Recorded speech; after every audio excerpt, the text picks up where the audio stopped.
want to start by removing the 3 7mm screws that are on the bottom of the steering column cover.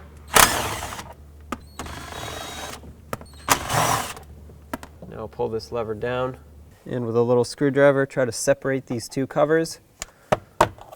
Perfect. Pull this one down and this one up. This exposes these two connectors. Press on the tab and disconnect both of them. This one actually you have to lift the tab.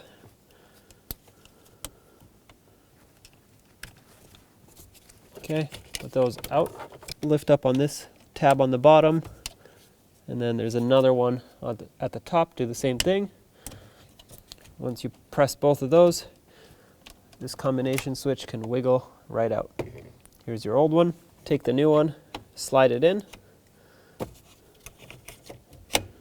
press it, make sure it's locked, reconnect the two electrical connectors, line up this top cover, line up the bottom one as well, and when you slide it up into place, make sure you clip it into this top one. It has some hooks all around.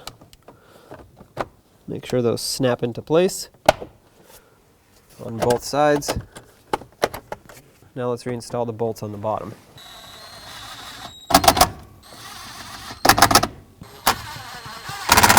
Now go ahead and test out your new combination switch.